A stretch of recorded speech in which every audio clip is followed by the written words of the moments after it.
मोक्षमार्ग प्रकाशक की ग्रंथ और नौवां अधिकार, इसमें मोक्ष मार्ग के स्वरूप के अंतर्गत जैसा अपन जानते हैं, सबसे पहले पंडित साहब ने सम्यक दर्शन का स्वरूप बताया और इसके बाद सम्यक ज्ञान का स्वरूप आता है। लेकिन वो सम्यक दर्शन का जो स्वरूप बताया है वो पूरा नहीं हो पाया, ये अपन सब जानते हैं। तो सम्यक दर्शन के स्वरूप के अंतर्गत अनेक प्रकरण इसमें आए हैं और पंडित साहब ने उनका प्रश्नोत्तर के द्वारा समाधान किया है।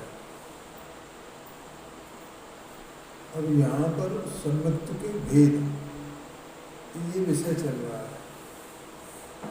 तो सम्यक्त के पहले तो निश्चय व्यवहार, ऐसे दो भेद किए सम्यक्त के, एक व्यवहार सम्यक्त और एक निश्चय सम्यक्त। उसमें से व्यवहार सम्यक्त कौन कौन है और निश्चय सम्यक्त कौन कौन है, ऐसा भी अपन ने स्वरूप जाना और उसको याद रखना। अगर वो याद रहे तो एक अच्छी बात है। देखो, सम्यक दर्शन के 4 लक्षण बताए, ठीक है। और सम्यक दर्शन तो लक्ष्य है और लक्षण उसके 4 हैं। और पंडित साहब ने इसमें लिखा कि जिसको सच्चा सम्यक दर्शन होता है, जो सम्यक दृष्टि होते हैं, उनके ये 4 लक्षण पाए जाते हैं, ऐसा भी लिखा हुआ। और जिनको सम्यक दर्शन नहीं है तो उनके ये 4 ही आभास मात्र होते हैं। किसी को 1 होता है, किसी को 2 होते हैं, किसी को 3 होते हैं, ठीक है। और उनका भी इसमें कोई क्रम नहीं है। किसी को तत्व और श्रद्धान का ही आभास मात्र हो, किसी को आप पर का आभास मात्र हो, तो उनको कुछ है नहीं होता। अब जहाँ 4 लक्षण हैं, उनमें से प्राय ऐसा कहा जाता है कि देवगुरु धर्म का श्रद्धान और सार तत्व का श्रद्धान, इसको व्यवहार सम्यक्त कहते हैं। और वो व्यवहार सम्यक्त क्यों कहते हैं, उसका भी कारण उन्होंने बता दिया। क्योंकि देवगुरु धर्म के श्रद्धान में तो प्रवृत्ति मुख्य है, ठीक है ना। देखो क्या है, 7वें अधिकार में भी प्रवृत्ति की बात आती है। इसका मतलब जो प्रवृत्ति है, तो ये प्रवृत्ति का माने मीनिंग क्या होता है, प्रवृत्ति क्या होती है। तो देखो, अब प्रवृत्ति के सामने निवृत्ति ले, ठीक है। निवृत्ति का मतलब यहाँ प्रवृत्ति नहीं है, ठीक है। अब जो आत्मा का श्रद्धान हुआ है, तो वो तो विपरीत अभिनिवेश के अभाव रूप है, तो उसमें कोई प्रवृत्ति नहीं है, वो प्रवृत्ति रहित है। और आपा पर का श्रद्धान हुआ है, तो वो स्व पर प्रकाशन करने में ज्ञान में स्व क्या है और क्या है ये बराबर जाना जाता है, तो उसमें भी कोई प्रवृत्ति नहीं है। लेकिन देवगुरु धर्म के श्रद्धान में तो प्रवृत्ति की मुख्यता है और सात तत्व के श्रद्धान में चिंतन की मुख्यता है। इसलिए वे दो तो व्यवहार संगत तो कहे जाते हैं, ऐसा स्पष्ट कर दिया ना पंडित साहब। और आपा पर का श्रद्धान और आत्मा का श्रद्धान, ठीक है, इन दोनों में विपरीत अभिनिवेश के रहित बने की मुख्यता है। इसलिए इनको निश्चय सम्मत कहा जाता है। या सम्यक दर्शन के निश्चय लक्षण कहो एक ही कहो। ठीक है, तो इस प्रकार से व्यवहार और निश्चय का भेद पंडित जी साहब ने बता दिया। ऐसा मैं इसलिए कहता हूँ भाई, देखो अपन सुनते हैं, थोड़ा धारणा ज्ञान में याद करना चाहिए चीज़, क्योंकि अगर अपन याद नहीं करेंगे तो पढ़ने सुनने से क्या होगा।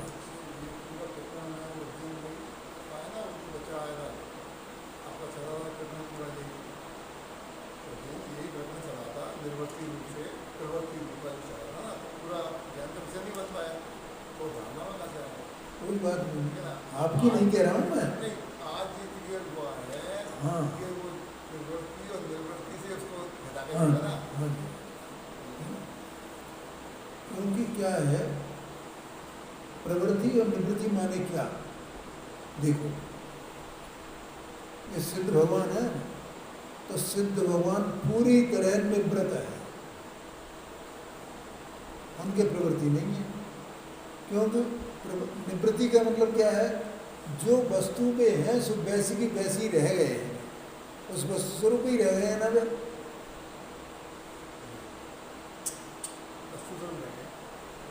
ठीक है, प्रवृत्ति का मतलब विकल्प उत्पन्न होना। अब उनको विकल्प तो कुछ है नहीं ना, और अनादि से संसार में जीव को यही सब है ना। तो वो जहाँ जितने अंश में निवृत्ति हो गई है, ठीक है, तो अब सम्यक दर्शन हुआ तो निवृत्त हो गया ना, ये वस्तु स्वरूप को जान गया ना, निर्भर हो गया ना। अब वो अपने में अपनापन आ गया, वो वहीं जमा हुआ है ना, श्रद्धा की अपेक्षा से वो निवृत्ति है।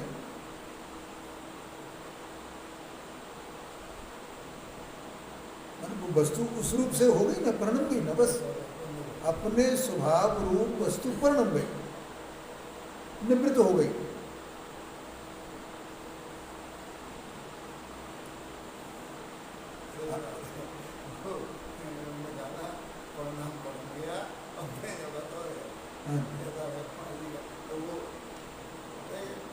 ठीक है, तो ये बात मैं इसलिए कह रहा हूँ भैया, ये धारणा में लेना मतलब हमको याद होना चाहिए जी।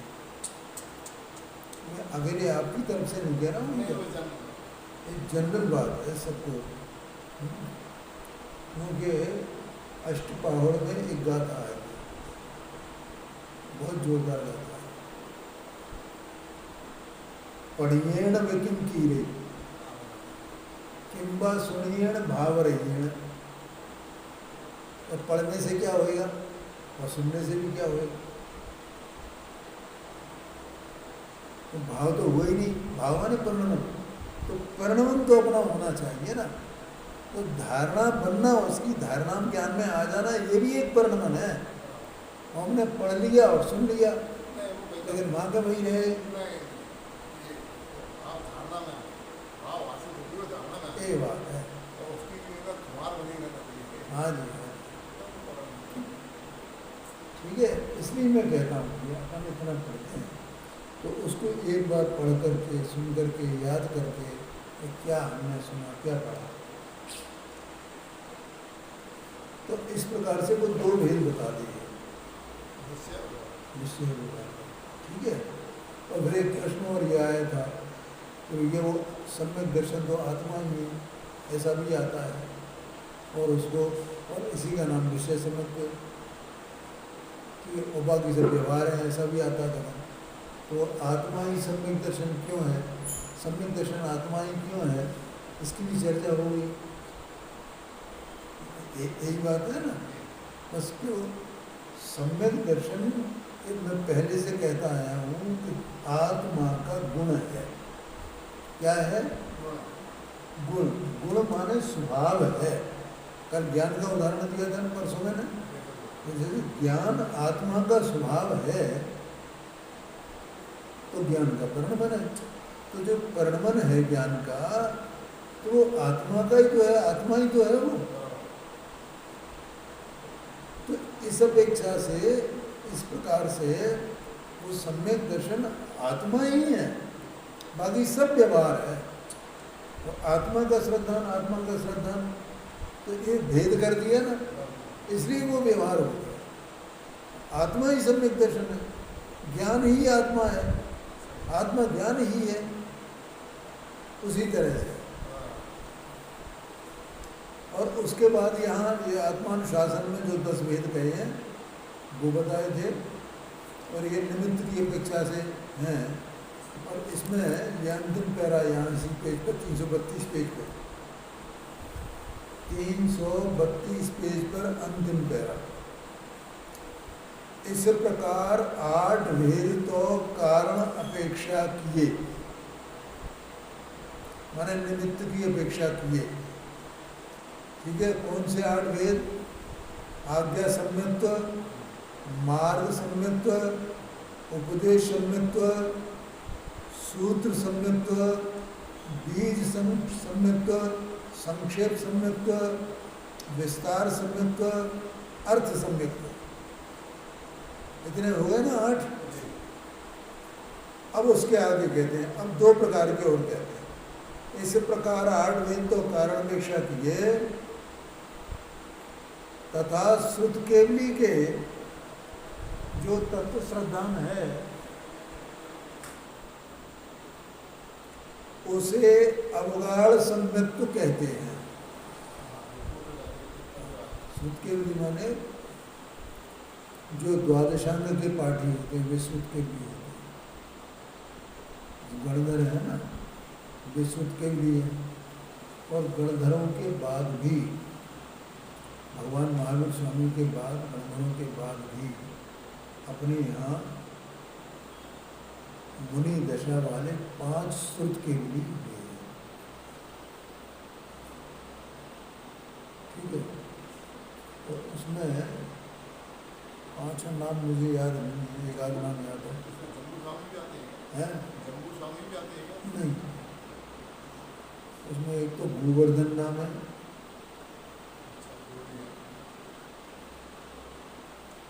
और मुझे याद नहीं है। एक शायद अपराजित है, और एक कोई मित्र के नाम से मित्र, ऐसा करके। तो वो 5 हैं। आप चाहोगे तो मैं बता दूंगा कि 5 श्रुत के भी हुए हैं।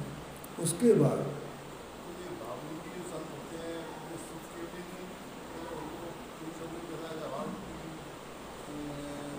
नहीं, वे श्रुत के भी सभी नहीं होते। कुंद देव, अमृतचंद, ये सब श्रुत के भी नहीं थे।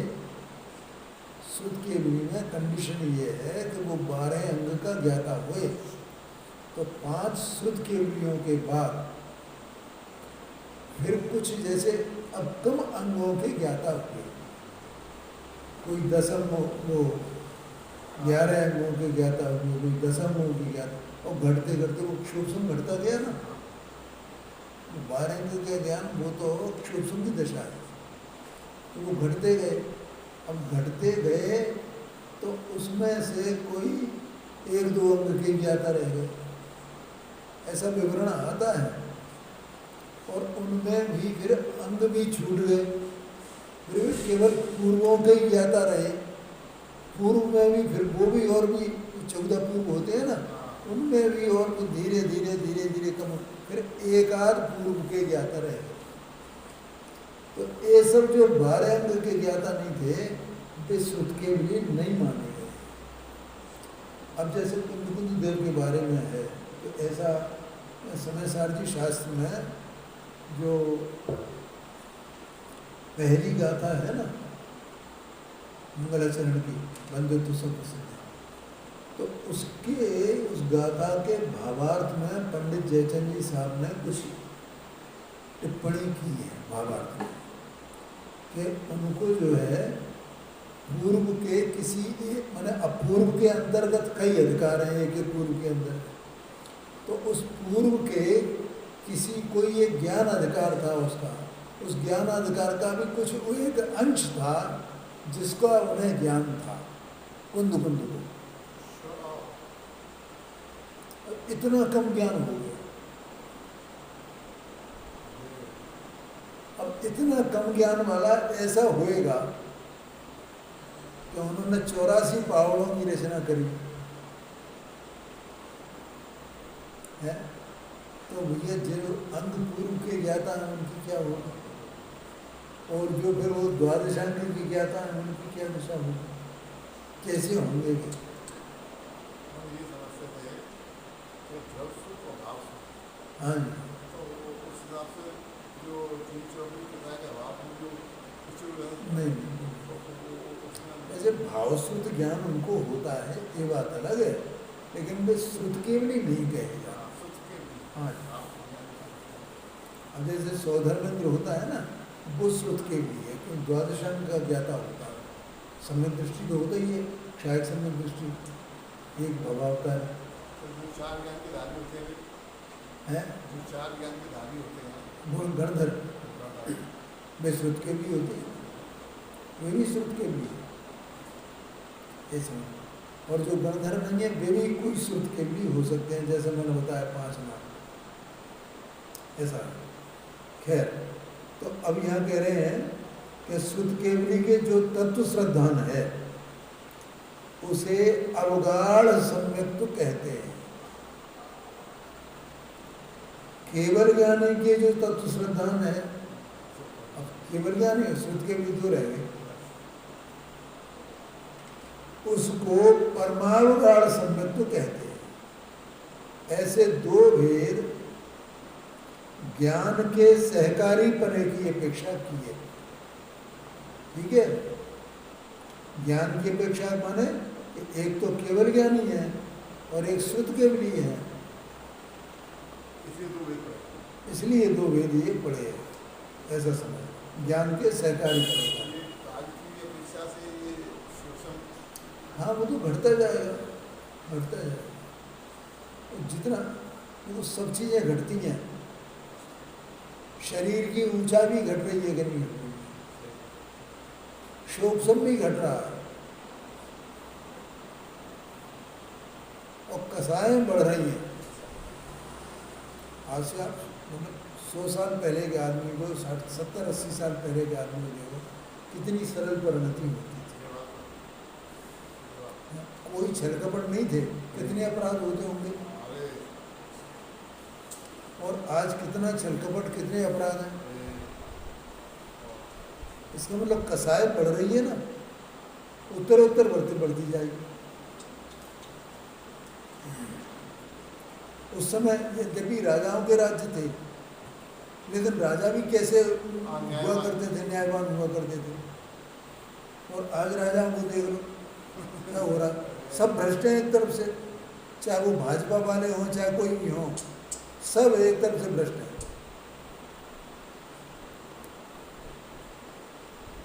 ऐसा समझ। चलो अब देखो, इसके बाद यहाँ कहते हैं इस प्रकार सम्यक के 10 भेद किए, वहाँ सर्वत्र सम्यक्त्व का स्वरूप तत्वार श्रद्धा नहीं जानना।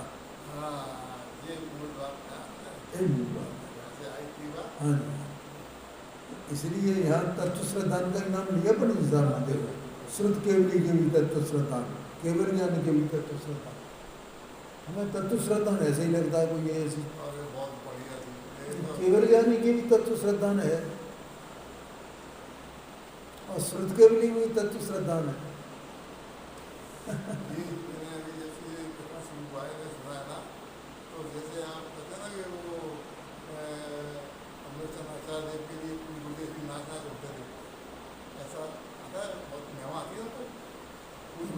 हाँ हाँ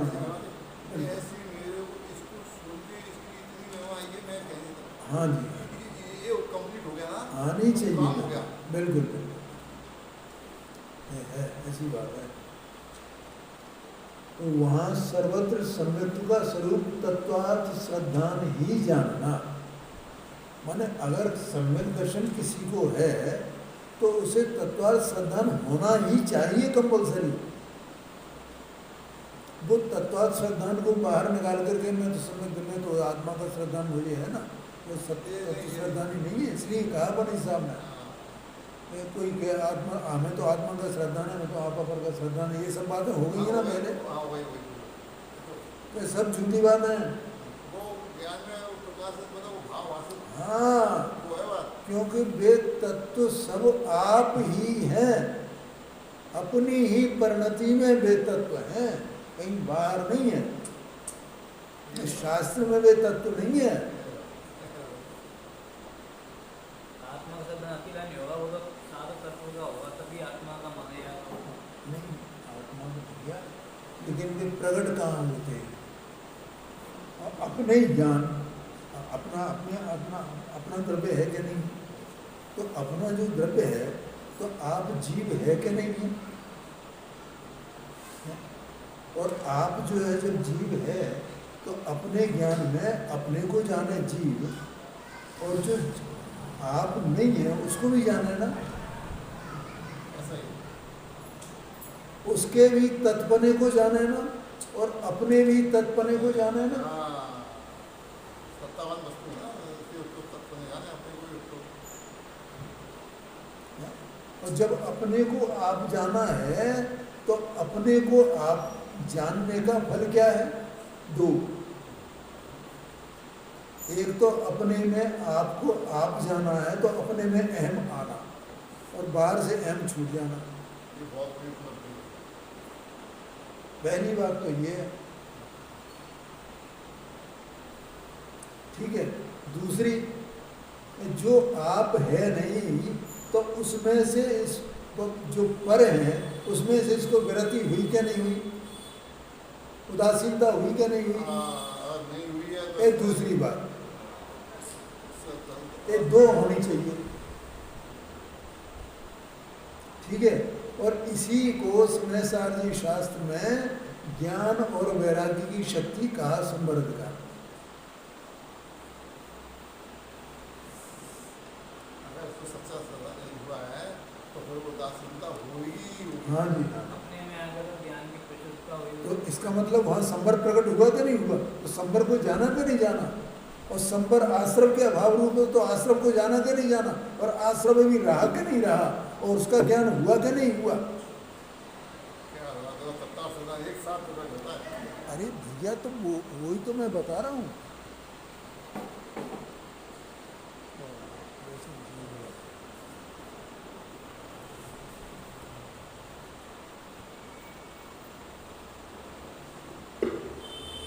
समझ में आया? वो तो अपनी दशा है, वो सब सात तत्व रूपावा ही परिणमा है। ये सब अपने ही हैं और अपने ही नहीं जाना। ये कैसे हो सकता है? तो इसी का नाम तो सम्यक दर्शन है। तो आप में आपन आ गया, पर से विरत हो गया, उसको संबर हो गया। संबर आश्रम के अभाव में, तो आश्रम को जाना। आश्रम बंध का कारण है, संसार का कारण है, तो उसको जाना।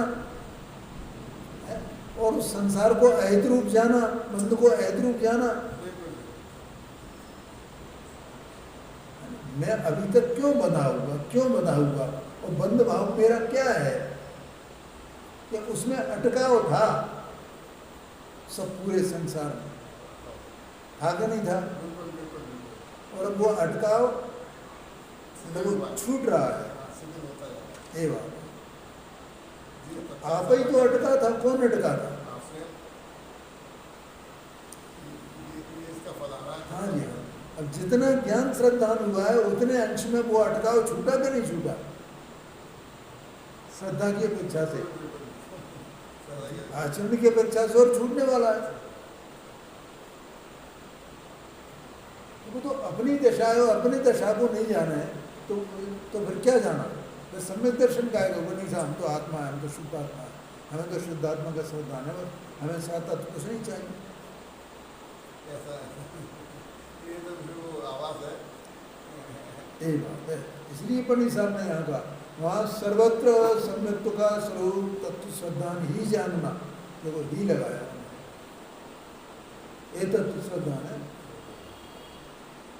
फिर वो उसके बाद उसके साथ में जो निमित्त भाव कर्म के साथ में हैं, योग कर्म के साथ में हैं, उनको भी सम्यक ज्ञान होने से समझोगे तो जाना है। वह द्रव्य संबर क्या है, द्रव्य आश्रम क्या है, द्रव्य बंध क्या है, द्रव्य मोक्ष क्या है, उनको भी निमित्त के अपेक्षा सब पहचानता है। सम्यक ज्ञान है इसलिए। जानता ही है, ऐसा आशय है। अब देखो यहाँ पर आगे कहते हैं सम्यक तथा सम्यक्त के 3 भेद किए हैं। औपशमिक, क्षायोक्षमिक और क्षायक। सो ये 3 भेद दर्शन मोह की अपेक्षा किए हैं। दर्शन देखो 8 कर्म है ना, 8 कर्मों में एक मोहनी कर्म है, ज्ञानावरणी, दर्शनावरणी, मोहनी, अंतराय, ये 4 घातीय कर्म है ना। तो इसमें मोहनी कर्म है ना। अब मोहनी कर्म के 2 भेद हैं, दर्शन मोहनी और चारित्र मोहनी। अब जो सम्यक दर्शन होता है, तो सम्यक दर्शन के जो भेद हुए, तो दर्शन मोहनी कर्म की अपेक्षा से ये 3 भेद हैं।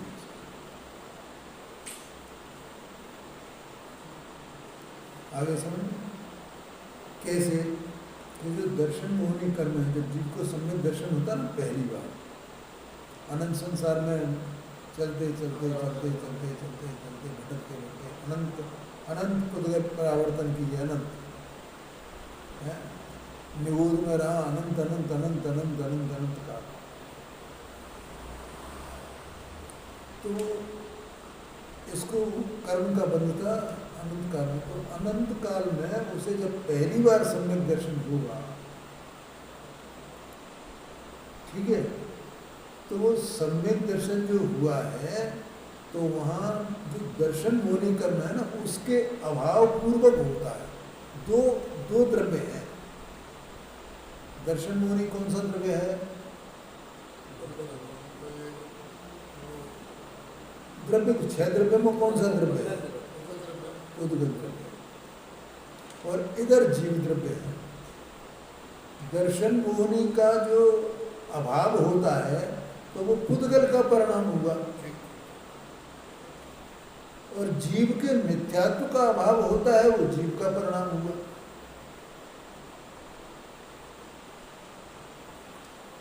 समझ में आएगा नहीं? और किसी का किसी से कुछ संबंध है नहीं, उसमें जो होता है वो उसके अपने उपादान से होता है, इसका जो होता है इसके अपने उपादान से होता है। लेकिन वो ऐसा ही निमित्त नैमित्तिक भाव है, क्योंकि साथ साथ है, एक ही काल में दोनों के हुए। तो इधर दर्शन मोहनी का भाव हुआ, इधर मिथ्यात्व का भाव हुआ। और इसको जो मिथ्यात्व है, तो वहाँ दर्शन मोहनी का उदय है। अब वो उदय किसने कराया, और अभाव हुआ तो किसने किया? ध्यान में है। और इसको मिथ्यात्व किसने कराया? ये किसी ने नहीं। और अभाव हुआ तो किसने कराया? ये किसी ने नहीं।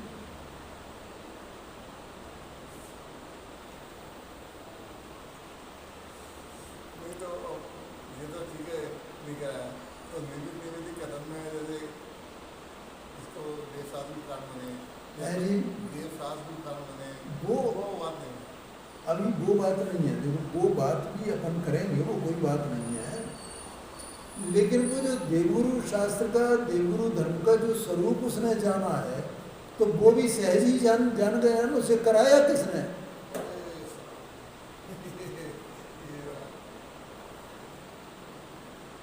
बताओ, किसने कराया उसे? उसको रुचि हुई सुनने की, पढ़ने की, तो किसने कराई?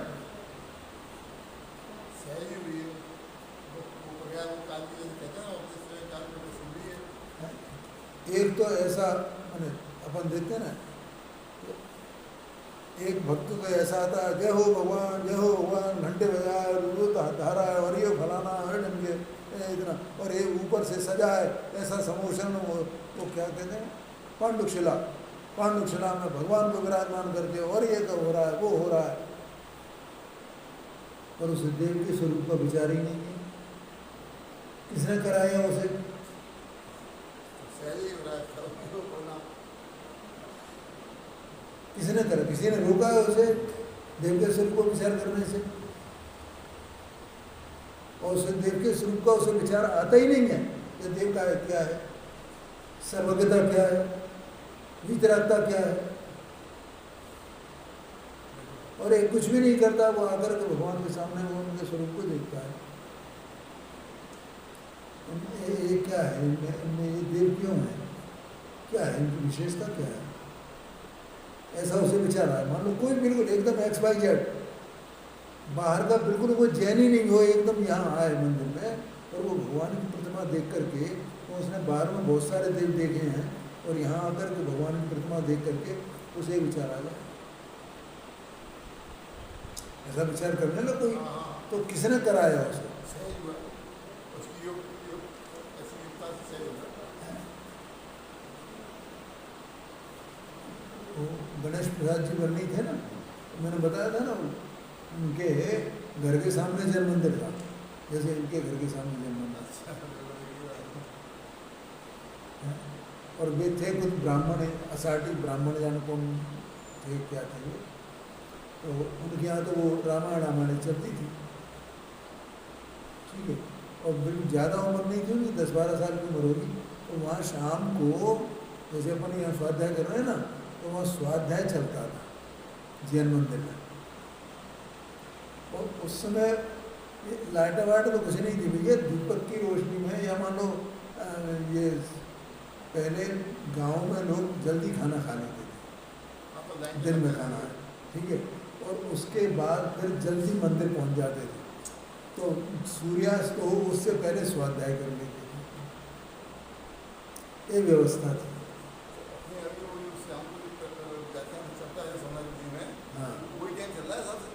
हाँ हाँ हाँ, बिल्कुल बिल्कुल। तो अब वो ये एक आध दिन में ये पहुंच गए होंगे वैसे खेलते खाते वहाँ। उन्हें वो जब उन्होंने वो सुना तो उन्हें बहुत अच्छा लगा। ये हनुमान जी का ये स्वरूप, रामचंद्र जी का ये स्वरूप, वो उन्हें वो कहानी सुनने के लिए वो रोजाना पहुँच जाते, रोजाना पहुँच जाते। अब वो किसने पहुँचाया उन्हें, और उन्हें किसने उन्हें श्रद्धा कराई कि नहीं ये बहुत अच्छी बात है, ये बहुत अच्छा। किसने कराई? किसी ने नहीं।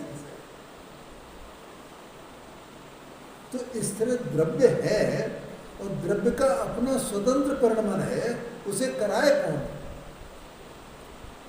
मतलब जो भी हो रहा है ये अपन मानते हैं वो सहज वैसी योग्यता की वैसी हो रही है। बिल्कुल बिल्कुल बिल्कुल, सब अपनी योग्यता से। हम मतलब इतना गुरुदेव जी थे जिस समय, और हमें उस समय विचार नहीं आया, और गुरुदेव श्री शांत हो गए, उसके 4 साल बाद हमें ऐसी योग्यता बनी। और आप भी सब देख लो कि हम मतलब कितनी आपकी ये एज है, और एक 20 साल 25 साल में ही निकल गए, वो बात समझ में नहीं आती थी, उसकी इतनी रुचि नहीं थी, और अब इतनी रुचि हो गई।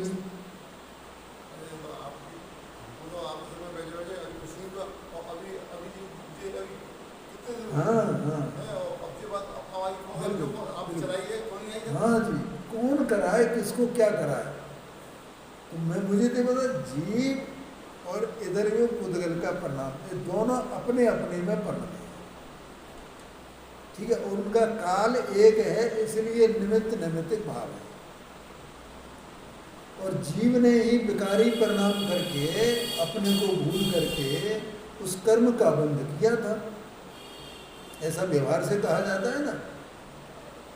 और जीव ने तो अपना विकारी परिणाम किया, कर्म का बंध तो वो हुआ, और वो इसी प्रकार की अंतरंग में व्यवस्था है सब, जहाँ जीव के प्रदेश हैं, ठीक है, वहीं पर भी उसके परमाणु हैं, स्कंद वगैरह जो रहते हैं उसके कार्बन भरगणा के, उसको विश्रसोपचय ऐसा नाम दिया गया उन परमाणुओं का।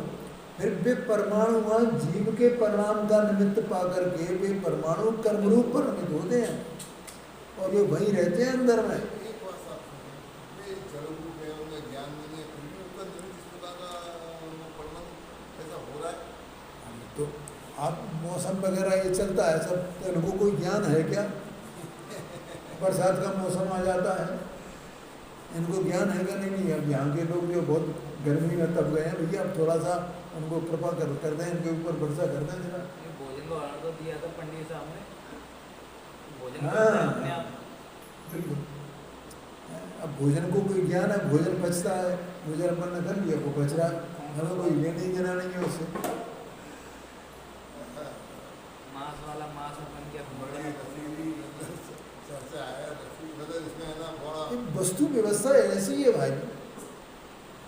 तो यहाँ तो ये कह रहे हैं वो दर्शन मोहनी कर्म के सापेक्ष ये 3 प्रकार के भेद हैं सम्यक दर्शन में, ठीक है। तो दर्शन मोहनी का उधर अभाव हुआ और इधर इसका मिथ्यात्व का अभाव हुआ, इसके दर्शन मोह का अभाव, दर्शन मोह का और मिथ्यात्व का और प्रकृतियों का अभाव है। अब वो अभाव 3 प्रकार से होता है। एक प्रकार उपशम, दूसरा प्रकार क्षय और तीसरा प्रकार क्षोभ से। 3 प्रकार से होता है, इसलिए 3 प्रकार से होता है तो सम्यक दर्शन को भी 3 प्रकार का कहा गया, ऐसा है, ठीक है। अभाव 3 प्रकार से, इसलिए उसके 3 भेद। ऐसी वस्तु व्यवस्था, ऐसा वस्तु का परिणाम एक मुख्य बात है। तो औपशमिक माने जहाँ दर्शन मोहनी कर्म प्रकृति का उपशम हो वहाँ औपशमिक सम्यक दर्शन, जहाँ उनका प्रकृतियों का क्षयोपशम हो तो वो क्षयोपशमिक सम्यक दर्शन, और जहाँ उनका क्षय हो जाए तो उसका नाम क्षायिक सम्यक दर्शन। लेकिन तीनों में ही फिर वो याद करना, तत्वार्थ श्रद्धान ही मुख्य है। चाहे औपशमिक सम्यक दर्शन हो तो जितने काल वो औपशमिक सम्यक दर्शन रहे उतने काल तत्वार्थों का श्रद्धान यथावत रहे। जितने काल क्षौपशमिक सम्यक दर्शन रहे उतने काल तक वो तत्वार्थ श्रद्धान रहे। प्रकाशन में ये बात ऐसी लग रही है तो इसके सिवा आगे बढ़ ही नहीं सकता, मतलब ये इसका प्राण है। हाँ जी, तत्व श्रद्धान ही इसका प्राण है, बिल्कुल, क्योंकि ये उसको अभ्यास की निरंतर चलते, ठीक है। और क्षायक सम्यक दर्शन हो तो वहाँ भी तत्वार्थ श्रद्धान वही मुख्य है, उसके बिना नहीं सम्यक दर्शन नहीं माना जा सकता। देखो आगे कहते हैं वहाँ औपशमिक सम्यत्व के 2 भेद हैं। औपशमिक सम्यत्व के 2 भेद माने 2 प्रकार का है औपशमिक, ठीक है। और ये अलग अलग काल में होता है। जो वो भेद अनेक प्रकार से कहे जाते हैं। एक तो भेद वे भी होते हैं जो साथ साथ चलते हैं, और एक भेद वे होते हैं जो अलग अलग काल में होते हैं। जैसे औपशमिक क्षायक क्षायक ऐसे ये भेद है ना, तो ये भेद तो अलग अलग काल वाले हैं ना, अलग अलग काल वाले। हाँ, जब औपशमिक होगा तब क्षायक नहीं होगा, क्षायक नहीं होगा। जब क्षायक होगा तो बाकी के 2 नहीं होंगे। ये 3 भेद हैं ये, ठीक है। और भेद जैसे शरीर के अंग हैं तो वे शरीर के भेद हैं ना, और ये सब एक साथ है ना, ऐसा भी। तो यहाँ कह रहे हैं ये प्रथमोपशम सम्यक्त्व और द्वितीयोपशम सम्यक्त्व। अब प्रथमोपशम सम्यक्त्व किसको कहते हैं तो उसको यहाँ बता रहे हैं। वहाँ मिथ्या दृष्टि गुण स्थान में करण द्वारा दर्शन मोह का उपशम करके जो सम्यक उत्पन्न हो उसे प्रथमोपशम सम्यक कहते हैं। हाँ, पहली बात, पहली कंडीशन क्या है, कहाँ होता है ये? उस जीव को होता है जो पहले गुण स्थान में मिथ्या दृष्टि। इसका मतलब बाकी के तो सम्यक दर्शन है, उनमें जरूरी नहीं है कि वो मिथ्या दृष्टि हुए पहले, ये भी समझ लेना। दूसरी बात, जो द्वितीयोपशम सम्यक तो होगा ना, उसमें ये कंडीशन नहीं है कि वो मिथ्या दृष्टि हो, इसलिए उसको द्वितीयोपशम सम्यक कहा। ऐसा ये बात इसमें गर्भित है। बोलो समझ में आया कि नहीं आया? मिथ्या दृष्टि पहला गुण स्थान, उसको करण द्वारा, करण द्वारा 5 लब्धियां होती है ना,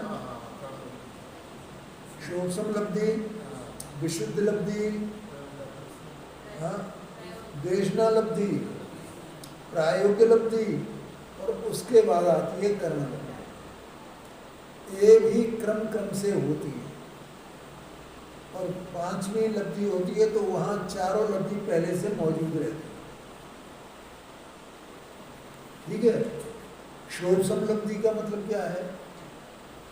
तो ज्ञानावरणी कर्म का जो क्षोभसम होता है, उसके क्षोभसम से जीव का ज्ञान प्रकट होता है ना, ये तो अपन जानते हैं।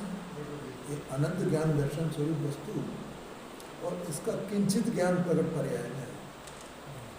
ठीक है। तो ये जो संगी पंचेंद्रीय जीव है, तो उसके योग्य इसका ज्ञान रहता है क्षोभसम। ठीक, लेकिन उसको क्षोभसम लब्धि नहीं कहते, तो फिर किसको कहेंगे? कि जो ज्ञान, जो उपयोग अपने उपयोग को तत्व की प्राप्ति के लिए लगावे, उसका सदुपयोग करे, उसका नाम क्षोभसम लब्धि है। क्योंकि हम अपने ज्ञान को काम में लगा रहे हैं, इसको समझने में लगा रहे हैं ना, तो हमें ये समझ में आ रहा है ना, तो इसका नाम क्षोभसम लब्धि है। और नहीं तो ये वैज्ञानिक हो, बहुत बड़ा कुछ भी हो, कैसा भी हो, दुनिया के जाने क्या क्या वो आजकल तमाम वो ईजाद कर रहे हैं ना, ये इन्वेंशन हो रहे हैं, डिस्कवरीज हो रही हैं, तमाम टेक्निकल चीज़ें आ रही हैं, इतना इतना करने वाले, ऐसे ऐसे क्षोभसम वाले, तो उनको क्षोभसम लब्धि कही जाएगी? नहीं कही जाएगी। हाँ, अपने क्षोभसम ज्ञानोपयोग का अपने हित में उपयोग उसका किया जाए, सदुपयोग किया जाए, उसका नाम क्षोभसम लब्धि है। ये चर्चा पहले आ गई है साथ में अधिकार में, सम्यक सम्यक मिथ्या दृष्टि का प्रकरण है ना, उसके अंतर्गत आया। उसके बाद विशुद्ध लब्धि, उसकी परिणति में विशुद्धता हो, माने ललक हो इसको समझने की, वो विशुद्ध लब्धि है। फिर देशना लब्धि, फिर इसको समझे वो, तो जितना जितना इसने समझा है वो देशना लब्धि है। ये सब बातें समझ रहे हैं ना, अपना उपयोग उसमें लगाना, भी मैंने बोला धारणा ज्ञान में रखना चाहिए, करना चाहिए, तो ऐसे में रुचि हो तो उसका नाम देशना लब्धि है। मैंने देशना बैठनी चाहिए ना, देशनावान भगवान को उपदेश, तो बैठनी चाहिए, इसको धारणा में आनी चाहिए, वो देशना लब्धि है। उसके बाद प्रायोग्य लब्धि है। और प्रायोग्य लब्धि क्या है कि इस जीव का जो अनंत संसार है ना, तो वो अनंत संसार मन बंध जो रहता है, तो बंध की जो उत्कृष्टता है वो कितनी है? 70 कोड़ा कोड़ी सागर है उत्कृष्ट बंध।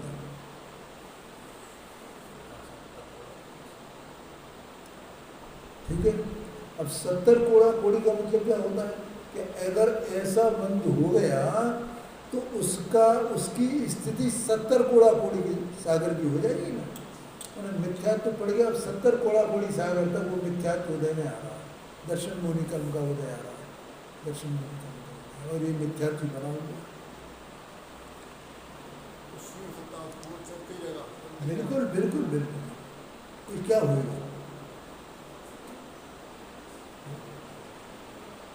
ऐसा इसने क्या अपराध किया है जी? ऐसा इसने जीव ने क्या अपराध किया जो ऐसा मतलब इसका वो बन ही रहेगा।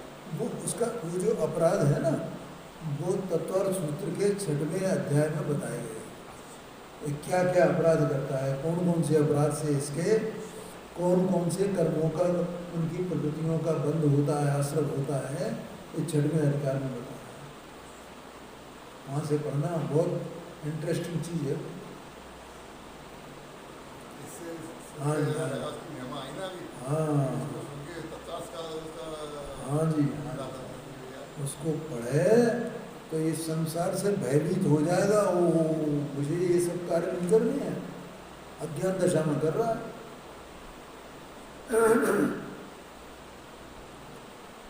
तत्व का विरोध करना, ये करना, वो करना, अनजान है सब, उसके प्रति गंभीर हुआ ही नहीं, ये बात है। उससे इतना बंद होता है।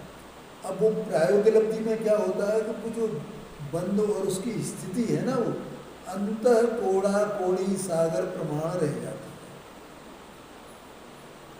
और कहाँ 70 कोड़ा कोड़ी और कहाँ अंतः कोड़ा कोड़ी सागर प्रमाण। और नवीन बंद भी होता है ना, तो वो उसी प्रमाण में होता है, उससे अधिक नहीं होता।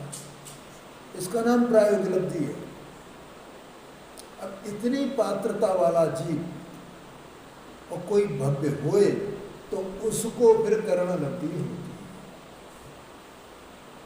और कर्ण लब्धि के द्वारा, उसमें कर्ण लब्धि में भी 3 भेद पड़ते हैं, इसमें चर्चा आएगी है जी। हाँ, ये सब कर्णान योग की बातें आ गई ना। ये कर्णान योग भी ये बताता है जीव की बात में कि ये कर्णान योग पढ़ने का लाभ क्या है। कि ये लाभ है जीव संसार से भयभीत हो जाए और वैसे कार्य न करे, अगर उसकी योग्यता पक जाए तो, और फिर वो कर्ण लब्धि होती है। उसमें 3 भेद पड़ते हैं, अधः प्रवृत्त कर्ण, अपूर्व कर्ण और अनिवृत्ति कर्ण। इस प्रकार से इनकी चर्चा आगे आएगी, आगे चर्चा।